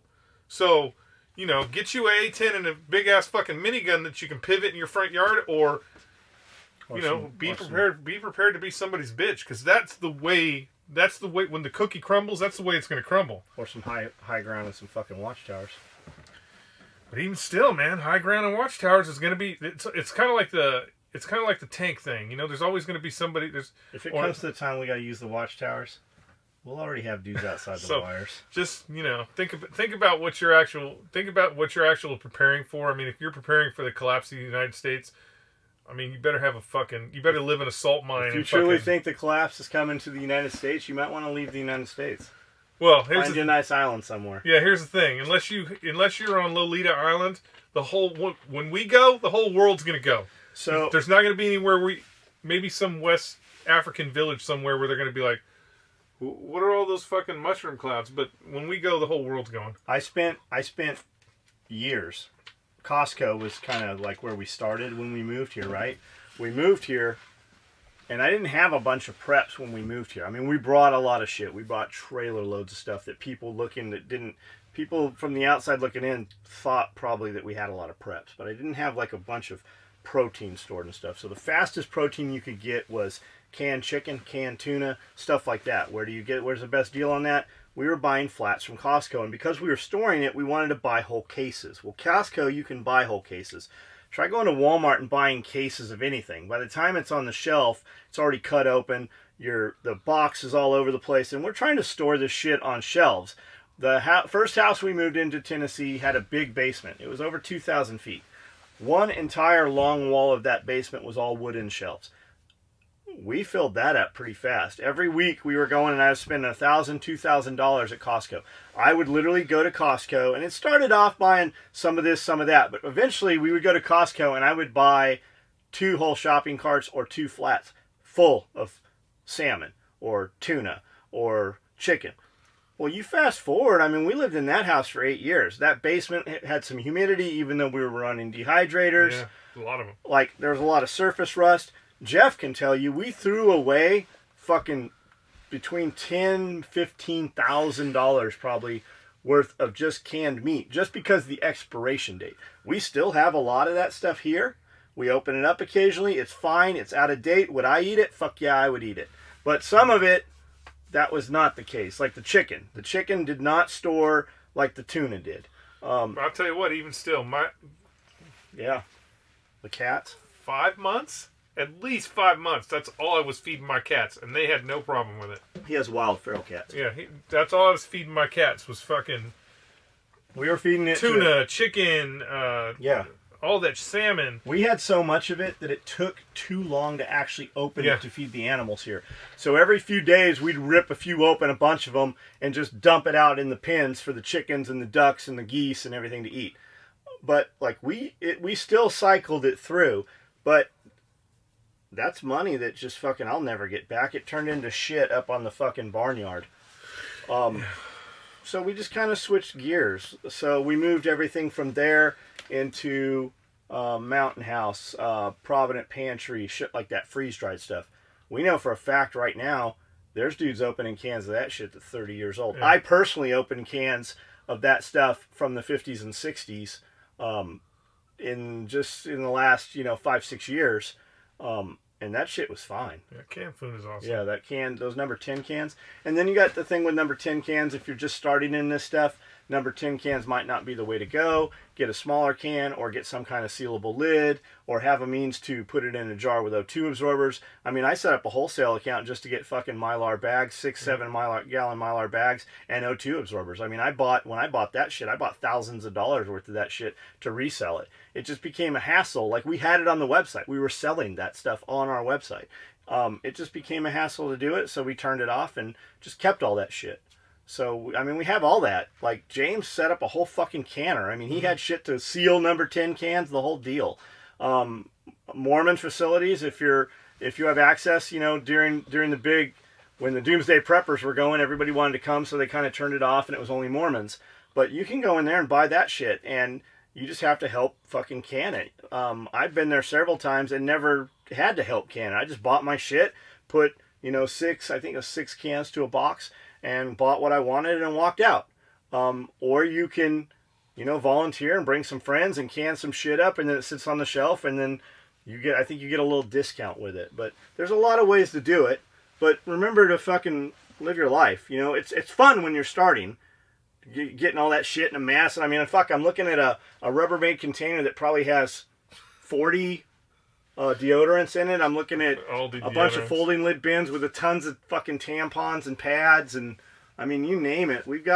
Here's what's that thing? Probably 30 gallons of MRE peanut butter, little individual packs. We should probably get that ramen out of there. I'll bet that shit's fucking gone high order already. I don't understand. So when you bought emergency essentials, yes, you have cases of. We'll just say peanut butter. You got cases of peanut butter, but you got cases of main meals and all that shit. When I go on the site, they only have that as individuals. Were you buying like 42 of them individually and they were sending you in a case? Or were they actually selling cases of peanut butter at that time? Typically, I'll buy it. So when I buy from Emergency Essentials nowadays... Like all those yes, will be like a main meal. And... when I go on the site and I look at it, they'll have main meals. Well, I buy 72 of them typically, and then they'll just send you a whole box case. that just has nothing but those in it. So they're getting MRE overruns or something. Yeah. And they're just getting like peanut butter and then jelly. So I am set up as a group team leader with them. You can do it just by a click of a button. And they'll send you, every month, they'll send you a little pamphlet. It's like 20 pages. Of what on they the got. back, it has a group buy thing.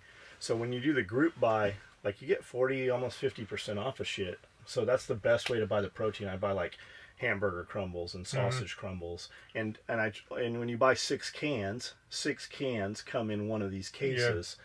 So, but sometimes you got to open them up. Sometimes they'll have it mixed. Like, I would open it up, tape it back up, and that's why it's marked on the outside. All cooked and diced. 3 chicken, 2 whatever, and turkey, 1 ham. Yeah. So that's... but there's 6 cans of mac and cheese, so I try to buy them that way, and that's how we always bought them. And you got to buy quantity, so you have like this fucking plunger for washing your pants and clothes in a 5-gallon bucket, right? Well, if you bought 6 of them, you got them for half price. Right. So I have 6 of those, and I've got 6 radios, and I've got 6 wheat grinders. And I thought if time comes where we're really using this shit, we're going to have friends that'll need it, or we can barter for it. I mean, I've got a big fucking Country Hearth grain mill that you can put an exercise bike on, and, the whole deal. I've got solar ovens. We've got all that shit. Like, when we bought it, we'd go towards the end of the year, especially, like, after a storm, they'll restock everything because people panic buy it. And then at the end of the season, they'll sell it off for fucking super cheap. So I buy Big Buddy heaters. And I buy bulk, lots of 1-gallon things of propane, and then kerosene heaters. So, like, kerosene heaters in the catwalk, there's probably 10 kerosene heaters. There's 10 fucking Buddy heaters. Like, I mean, you've seen where we're going to have a storm, and I send it home with employees, or we'll just give it to, dudes for Christmas. I try to buy them something super useful that they wouldn't buy themselves, and that's typically that. So when the heat goes out, when the power goes out here, you might have gas heat, but when the power goes out, 99% of your houses, that heater ain't going to work. But like we have them out in the snake trailer, we have them in boxes, we have them out in the other bunkhouse out here. It's just propane, runs on propane or natural gas, and it's just off pressure. It doesn't take any electricity to run those things. I wonder if I can light if I can light my heater manually. You can. Your problem is that your blower's not going to run. Yeah, true. I was just thinking these little wall heater ones, they'll heat up to a 1,200 square foot room. Like the snake trailer has 2 of those wall mount heaters on there. I have never run 2 at once. I only run one. And if I leave it on medium and it warms up even a little in the day, it will kill animals. Like that thing's weird. Those I have one I have one in the house garage and I have one in the shop garage. And I use the one in the house garage every now and then. But man, you barely turn it. You're like, let me turn this just barely, and then within 20 minutes, I'll be like, holy shit, it's fucking hot in here. So the only way I can safely use it is like if it's gonna drop, and I don't even do it. If it drops below 20, I'll turn it on. I'll turn it on a quarter. But I also have the big 2400 BTU AC unit. So as that temperature comes up at 80 degrees, this thing will click on. So when it gets 80 degrees in the snake trailer, that AC will click on and kind of bring it back down, and it'll just cycle on and off. Because if it gets any hotter than that, it'll start fucking killing animals. Depending where they're at. I mean, like the bearded dragons, they can tolerate 100 degrees all day long. Plus, they're in that side room. So, John, would you share your insight on how you determine how many of an item to produce, how many to keep in inventory, etc.? With customers' needs and wants always changing, how do you keep from running out of a product too often, and how do you make sure they don't end up with 100 of something that doesn't sell? Thanks to you and Skully for the video podcast. Keep them coming. Okay, I'll go and then Jeff will go. He'll have a little different opinion probably, but I want to build less than we can sell always. I don't want to sit on it. But if we have a bunch of something built, sometimes shit will just get double batched. Like the guy's cutting it, they won't write it in the thing. We'll hand them a slip. I'll go, hey, make this plus 50. And then I'll have another one 2 days later, and I'll go, hey, make this plus 50. Well, some asshole forgot to write it down, so we end up with 100. Everything goes in circles. Like, we might not sell them today, but in 2 years, we'll sell those things. And we also do a lot of upsells. Like, I have a lot of shirts sitting around that I thought would really go, and they just, like the Snow White shirts, they didn't go as fast as I thought they would. So what we do is we do an upsell. If you buy $50, we'll send you a free t-shirt. What's your size? We don't let you choose. We just send you one of the shirts that's not moving. And then a lot of times too, when we run some special pouch, you get a free pouch if your order's over $50. So guys don't buy a lot of bigger items with those. They buy a lot of little shit. So we keep a lot of that stuff on hand. But Jeff will be like, how many should we run? I constantly, here's my thing.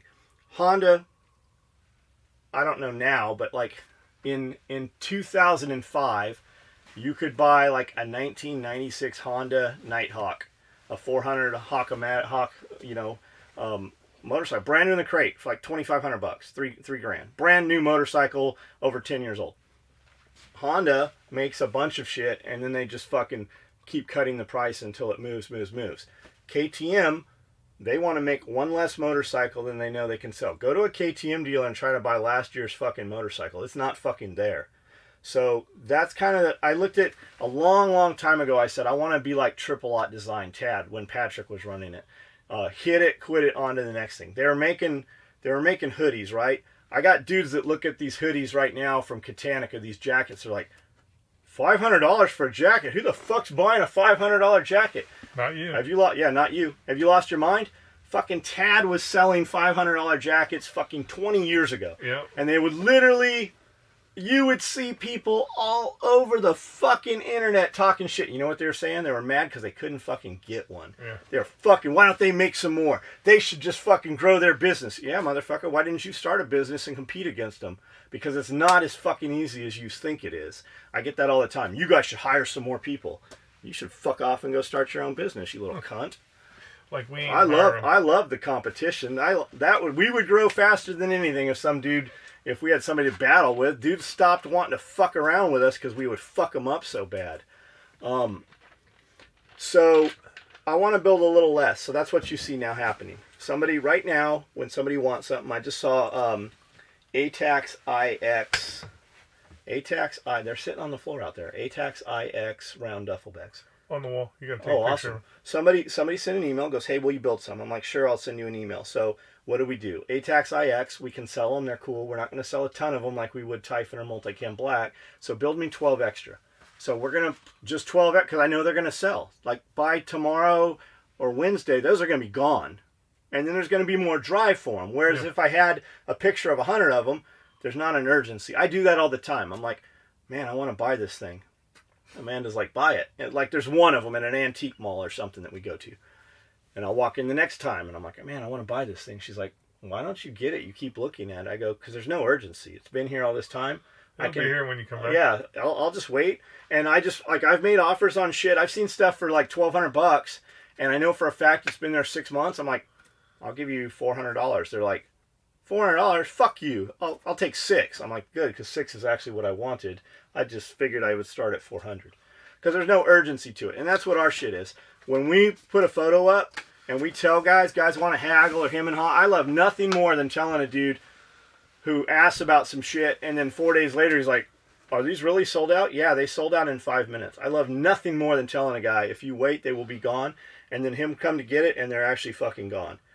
Will you build me one? Yeah, 3 times retail. I'll build it tomorrow. What? Well, you should. We had it. It wasn't important. If it's urgent enough to you, I will stop what we're doing and we will build it for you. But there is a premium with that. You'd be amazed when I open up that thread. I'll tack a thread, custom gear build thread. You can build pretty much any bag we make in any color you want with whatever color handles, whatever stitching. You can pick the zipper and the Velcro. We'll even put embroidery on there. It costs 3 times as much. Dude's like, you've lost your mind. Yeah, I thought I'd lost my mind too, but that's what it's worth for me to stop what we're doing and do that. Yeah. You get your stuff, typically it's to your door in 70, not always, but we usually ship it in a day or two. But I literally have to turn it off. Like when I turn that post on, I will have, when I hit refresh an hour later, my emails will go, and I'll have fucking 30 of them. I'm like, holy shit, we got to stop this. And we'll turn it off. Every week. I haven't done that we haven't done one of those threads in fucking over 6 months. Every week I'm getting dudes like, hey, I can't find that thread. Yeah, that's because we untacked it and let it go to the fucking away because we're not doing it right now. If it was important to you, you should have spent some money at Christmas or your tax return or whatever it was, or better yet, bought it at normal price when we had it. So it's really gaming it. That's how we do it, and that's how because we can only build so much of it. Dudes all the time like, you should build motorcycle stuff, or you should build pool cue cases, or you should build this. And I'm like, yeah, we should. We totally should do that. We should build cymbal cases and drum cases. And I'm like, wait a minute. We can't build enough of the stuff. We're already fucking the best at building. What any input? Well, I do that. John was talking about that urgency. I have stuff on my eBay watching thing. I guarantee you there's probably 10 products on my eBay watching thing that have been there for at least a year. And it's because on the side there's the number of how many they have, and I'm like, oh, I don't need to get it right now. I can get it next week. But if it's one of those things where it's the red letter and it goes, only one left, I'll be like, oh shit, I better buy that motherfucker right now or I'm not going to get it. I've noticed a lot of times too when it's on eBay, just looking at something, they'll come back a couple days later and drop it. Like I was looking at a Murcielago, it was $180,000. And it came back like 2 days later and like, hey, this is still here. And they actually the dude contacted me. Yeah, they'll do that to me every and dropped it to like 140, like took 20 grand off of it or something. So it's worth doing, but it's the urgency thing. Yeah. I think John has a bag of bones that he takes upstairs and he's just like, usually I'll have a number in my head and I'll be like, man, we should make 12 of these. And then I'll go, how many do you want to make? And he'll go, 12. It's very rare that our numbers aren't on. He'll do that to me sometimes. He'll be like, how many do you think we need to make? And I'll be like, 9. And he'll go, yeah, 9 sounds right. Or 10 or what, you know. It's I'm like, write it on separate. You write yours down and I'll write and we'll show each other at the same time. And it's just, the reality is it's just thinking about what is leaving the door. Like what we have that is fucking leaving the door and kind of just gaming where that's going to go. Like where it's going to go. Like I'll tell you, I had no fucking idea we were going to sell that many purple toiletry bags. No fucking And on the purple clue. toiletry bag note, I've got 5 people asking for purple backpacks. So Cody, I give them to him today finally. Cody's like, how many extras? I'm like, build 3. And now while we're standing here, we probably should have built 12 extras. But that's going to be one of those rarities. It takes a long time to cut a backpack. Long time. So we're doing the 5 for the dudes that said they wanted them, and we're doing 3 extras. And what will we do with them? We'll probably put them up at $50 extra because we're not going to run them again. So if you want one, there's plenty of dudes that would pay $100 extra. There's a lot of dudes too that will buy shit and just wait. They'll just like wait for us to build that shit, and they'll buy 3 of them. Like we shipped a bunch of fucking tool bags today where guys ordered 3 of them. You know why? Because they're taking them and putting them on eBay, and they're making $50. That's just their little hustle. And by selling that shit at a premium, it pays for their shit. That's kind of what I'm doing with my Oddities shit right now. I just got all the paperwork for a booth in one of the highest end antique mall in Nashville, and I'll put in some antiques as I've got better ones, so I have doubles and triples of shit, and I'll just put those in there, and then I'll put kind of some real tasteful oddity stuff in there, but I will make a premium on it. Like they could buy it the same place I can buy it, they just don't know where to buy it. Yeah. Medical shit in there and oddity stuff goes super, super fast. So I will take some of the stuff that I can buy. Like I can buy rabbit skulls, for instance. I can take rabbit skulls and just put them in little glass domes with some like fake moss shit, and sell them, you know, for fucking, I'll sell super low price on them is $25. But the reality is the rabbit skulls are $5 a piece in bulk, and if I buy 100 of them, I'm sure I can get them for $3 a piece. We'll take them, drop them in peroxide, which will bring out it'll super white them, take all the flesh, and it'll basically degrease them. And then we can take them and just fucking acetone them or do whatever, clean them up, and then spray them black and do some of the fucking teeth on them gold. And then some of them we can leave natural, some of them we can fucking, you know, put a patina on. You can do a tea stain and make them look like a fossil almost. So it's just something for everybody. And what we'll have enough of these things, they call it fluffing up your booth. So you go in every other week or so and you just totally rearrange your booth. So my booth will look like a living room, kind of a living room / library with somebody who's a scientist or something, right? And I'll have these in there. Well, people walk around through those things on a regular basis. It's a great place to go when it's raining outside on a weekend or something. I will take the domes down that didn't sell and replace them with completely different ones. Why do I do that? Because it fucking builds urgency. The person who saw the last one's like, well, I better buy this one because that fucking one's gone. So that's kind of what I'm doing, because I'm there all the time anyways. So we finally just got all the paperwork to actually do a booth. But it's the urgency thing. Like every company kind of does it, unless they're just fucking stupid. There's a lot of stupid fucking people out there trying to run businesses. I just tell you point blank honestly how we do it, and if you implemented a lot of the shit that we do in your business would increase. Not in this industry, in any industry. That was it. That was it. That was the last question. As of the 23rd of March, 2019, the parcel is on its way. Hopefully, the good folks at Customs won't stop it and or it won't get damaged in the post office and reach you intact. Lovely vids. Thank you as always. Daniel Marshall, thank you, man. I would like a merkin. I would like a pussy wig. Over there? I would like a pussy wig from one of the prostitutes that Jack the Ripper killed. Oh. Yeah, that'd be worth some money. Work on that one. As of the 23rd, we did that one. Hey, guys, your tool bags are seriously killer. I agree with you. You would be amazed. So I have a highly produced video that Brandel did. It's a 1-minute video. It actually took us... fucking all day. All day to get that 1-minute video. Jeff and I actually fucking moving 30 pounds of gravel, throwing it, driving it over it. Like, cool ass video. It's tagged at the top of the SOE Facebook page. Check it out. You'd be amazed. Every day, some new little fucking cunt shows up. It's just a tool bag. So why would I buy that when I can get a $10 one, a backpack at Walmart for $10? Or, you guys should try that. Made in the motherfucking USA. But you used a Toyota. You should use a Dodge. Or you should use a Ford. Or I can get better. Or fuck you. Like, just... literally, I call them like it's hillbillies. But, I mean, we know hardworking fucking dudes that are like redneck hillbillies around here. But like this think white trash trailer but his trailer like isn't even on blocks. It's still got the fucking flat tires that have been on it for fucking 2 decades. He's drinking his well water is contaminated and he's drinking water out of puddles. Like, that's these motherfuckers. It's amazing, the dudes that show up on that video. Go check it out. Have some fun with them. Putting my first one through its paces on the road now. Fantastic. Also wanted to let you know my legal name is Brandon Sweeney, but no one calls me Lay. Sully, his name's Skully, not Sully. Sully, you were right. I did order some other things, and by the time you read this, I'm sure you will see my name again. I've seen your name several times, Brandon. See your name all the time. I've been doing all the shipping for the last 2 weeks. I see your name a lot. Thanks again for the podcast and top-notch gear. So with your tool bag, we ran fucking hundreds. Today and Friday we ran hundreds of mesh pockets. Yes. The Velcro mesh pockets, you can put a large one or 2 small on either wall or both.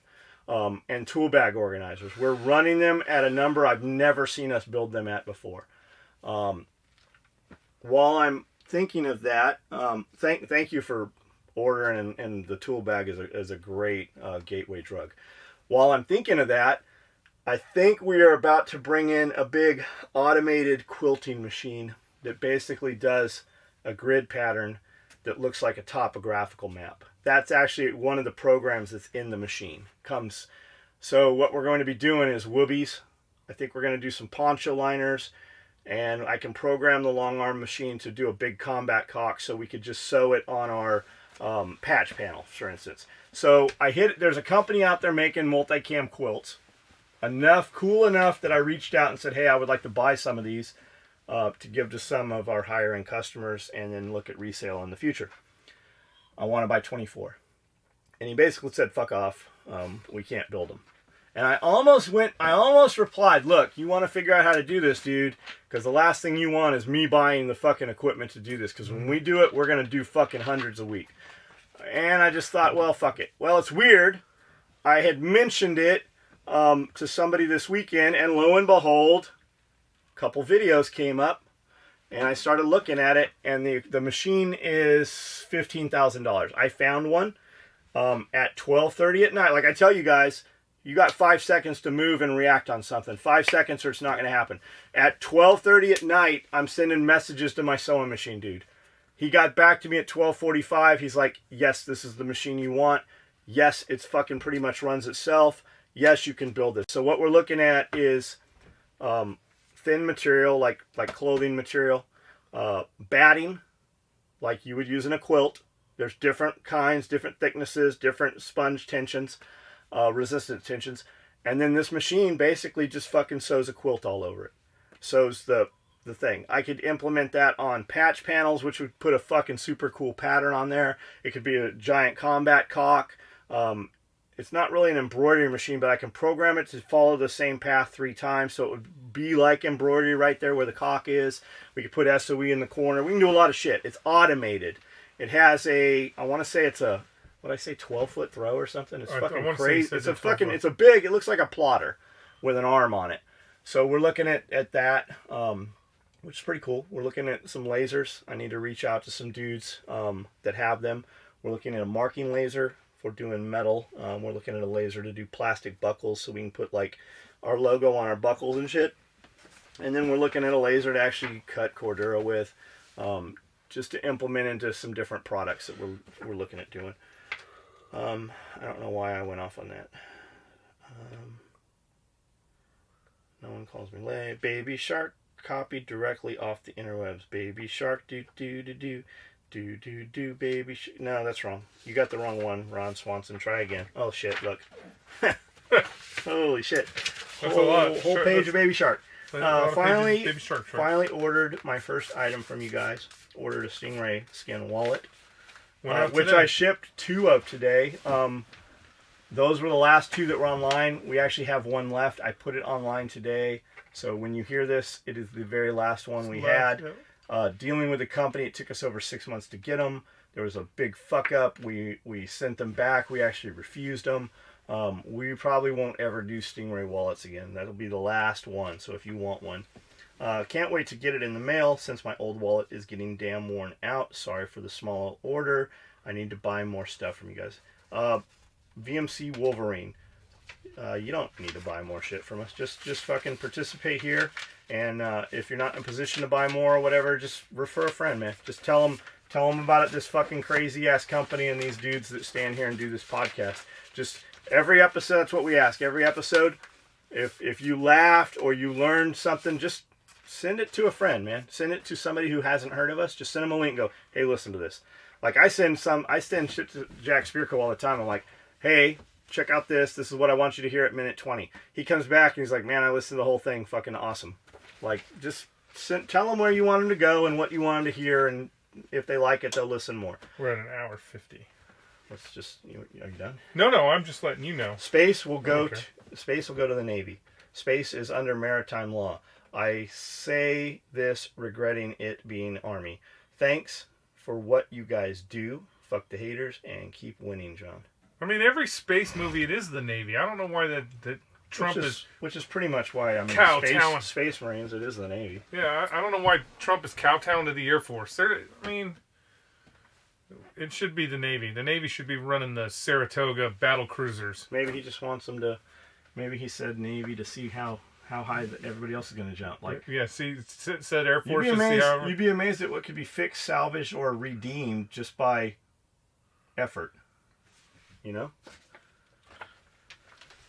USS Constitution is a Baltimore, and the Naval Academy midshipmen sail it every year. Should be plenty of videos of it passing beneath the Chesapeake Bridge. Oh, I'll bet he's a tall ship. Yeah, tall sail. That's a tall sail ship. Uses a lot of hemp. What up, John and Skully? Loving the podcast. Keep on mother trucking, guys. James Blackwell. Do not ever pretend to say motherfucking. Just don't say it or say fuck. You're a grown-ass man. Maybe he's a truck driver. That's why he said mother trucking. I don't think so. Blackwell. That's like a fucking pirate's name. It is a pirate name. It's Blackwell. Throw him in the Blackwell. It was a good, strong pirate name, actually. Good, strong pimp hand pirate name. I'll bet that motherfucker's got a hook and a limp. Did you see the new prosthetic arm I got? I didn't. Is that the one that's hanging on the patches? That's new? Yeah.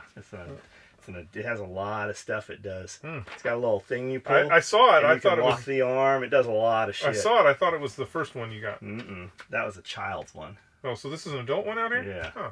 Or a smaller adult. Smaller maybe. Adult. When do you think it's going to be Trump's turn to expose some libtard closet skills? I don't know why he's not. He doesn't have the. Here's the. I think he's involved in all the libtard skeletons. No, I don't think he's involved in it. I just think he doesn't have. Here's the thing: when we talk about the dark part of the government, he does not have the dark part of the government's support. Well, Trump can go, hey, I feel like we really need to do something about this crazy Hillary Clinton thing. You got to have the minions to go out and actually do it. And the minions, as far as the minions were concerned, they were conspiring to get rid of Donald Trump. The FBI was conspiring to get rid of Donald Trump. That can't be the only agency that was conspiring against the president, a possible president of the United States. So it's hard to get balls rolling when you don't have anybody that are willing to do that. And you don't have any Democratic senators that are fucking, stomping their feet to make that happen. So I think that's the only reason why we haven't had... I mean, the reality is... Hillary, Obama, Clinton, they conspired. The Justice Department conspired to take down a elected president of the United States. That's a fact. Yeah, why aren't some of them in prison? Why are they not in prison? I don't know the deal. I mean, I think it's just because you have to. When we talk about the permanent government, you have to have the permanent government go out and do that. And the permanent government is not supporting Donald Trump. They're just not doing it. Why? Because he's trying to get rid of all those fuckers. Drain the swamp. All right, this will be the last one we'll do. Oh, last one. This is a pretty good one.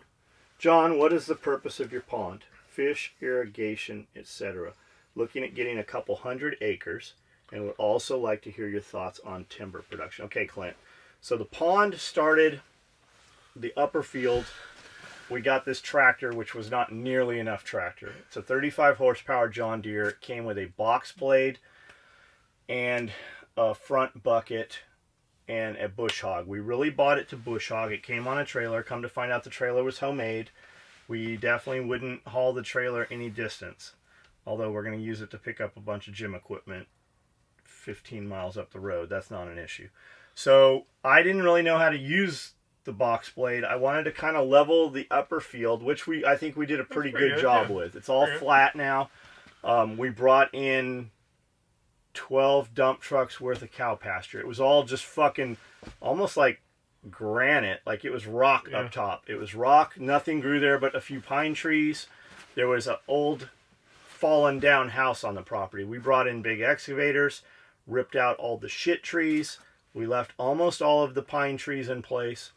And then started over time bringing in, we dug a big ass hole, pushed the house in it, lit it on fire, and then covered it up once it burnt. It burnt for a few days. There was a lot of people had been dumping stuff here. There was a bunch of just trash and shit here. We pushed it all in the hole, burnt it up. Kind of fucked us a little bit later. We brought all the dirt in, moved it all over, and kind of just, I went up there by hand and we spread seed. And I went up every day after work at the other shop. We'd come up here with hoses. And we drug hoses, man. The only water was on the back of, like, we drug fucking hoses. Fuck, we had hundreds and hundreds of feet of hose. Still have hundreds and hundreds of feet of hose. But we had to attach water to the back of the shop. That was the only faucet on the property. So I sprayed all this shit down by hand for weeks. And we got grass and shit to grow after the cow pasture and stuff. So there was a divot towards the end that when it would rain would hold water, and frogs would just show up the next day. And there's big bullfrogs, and then it would dry up. And it was just a fucking, just a divot that held some water. I don't know, a couple 100 gallons of water at most. So I'm like, Cody, take this tractor and kind of dig it out and make it so we can put more water in here for these frogs. Well, that turned into, when I come up, there's no fucking water. Cody's dug this hole. I'm like, okay, well, the frogs have fucking run off. Frogs are gone. Let's dig a hole and make a pond. Well, we dug a hole, and I'm like, that's pretty sharp. Make it bigger. That's pretty sharp. Make it bigger. So we just kept making it bigger, and before you know it, we had a fucking skid steer stuck sideways falling over in the hole. We had an excavator out here, and we're digging this hole. So we're driving down in there with the excavator digging this hole. And then the skid steer's driving down, and like it's hairy going down in there. Yeah. So we're filling that up, pulling the dirt out. Before you know it, I'm like, dig the hole down here deeper. So before you know it, we got a hole in the bottom of the pond that's 35 feet deep. Because I wanted to be able to stand on the bucket of the excavator and high dive, which we did. Yeah, we did. And then we filled it up, and we're like, this is kind of sharp here. Dig it out more. Dig it. So we finally dig it all out. It took fucking almost a week and a half to fill it up with a hose. It cost $1,800 to fill it up with a hose. $1,800. And like 6 weeks later, half of it was gone. Like it didn't hold water. It held water kind of. It holds water now. Now pretty well. It needed bentonite and clay or duck shit or pigs. It needed something. We didn't know shit about building a pond. It is at one of the higher points of the property, so if we needed to move water, we could move water anywhere else on the property pretty much from the pond. The pond holds a lot of water because it's so deep. I would definitely open it up and make it bigger. If you're looking at buying property, have somebody come do a site survey. Have somebody come out and do a permaculture survey. Look at solar aspect through the year. Look at your swale lines, your contours. Look where your water moves. And just get somebody that's going to tell you what your options are. There's a lot of shit we didn't know in starting. Really the best place for a pond, but it wouldn't be at high ground. The best place for a pond is in the back down there, because if there's it's made a pond itself anyways. Yeah. Half the time it's a pond. If we just berm that up a little. So definitely there's things you don't think about when you're doing this. Now as far as wood, we don't have enough property really to grow wood. When you're going in to do wood for investment, you need to remember pine trees, for instance, the fastest growing trees. 15 years is paper pulp. 30 years is pine poles, foam poles. Keep that in mind. Those are some times. So if you want a beautiful, lush, green pine forest, that's awesome. I would do it in a manner that you could drive through it and make trails and a racetrack or whatever you want to do. We just got we got 240 trees out here. I'm going to go out and start planting tomorrow. We just had fucking thunderstorms last night. The ground should be perfect to plant. The people that are going to harvest your trees also have knowledge and can tell you who to have come plant your trees, and they will tell you how they want them planted, at what distance you can get away on your spread, what kind of equipment needs to be able to drive through them, how to thin them, everything about it, what type of trees they recommend for your area, for your soil. You need to talk to somebody doing that. I'm not the dude I just gave you literally all the knowledge I know about it. Eli Miller, if you know who that is, his family has a lot of property and they grow a lot of those trees, and basically everything I just gave you I regurgitated from what Eli told me. You got anything? No, I mean that's if you have a lot of property, there's a book called 50 Acres to a Self-Sufficient Lifestyle. It's probably 40, 50 years old. Everybody wants 5 acres and a mule, you know, or 50 acres. When you look at the 50-acre homestead that was laid out back in the 40s, 50s, and 60s, when they show you out of the 50 acres, you're really using 5 acres, and then you have 10, 15 pasture for rotation of, you know, livestock or whatever. The rest of it's all woods, because you're growing and producing, you're getting your heating from there, you're building timber, all that shit. So, I mean, as far as an investment, I don't know, man. There's a ton of information out there, better than what I can give you. Fucking more power to you, though, dude. That's awesome shit. 100%. Fucking good for you. You got anything? Nope, that's it. It sounded good. Irrigation thoughts on, that's all we got there. All right, let's cut this one. We're over 2 hours on this. 2 hours, boys. It's getting long. That's because we're getting close to 100, so we need to get more content out there. So we can stop doing this shit. So we get more content out. 2 hours of our day. That's 4 man hours.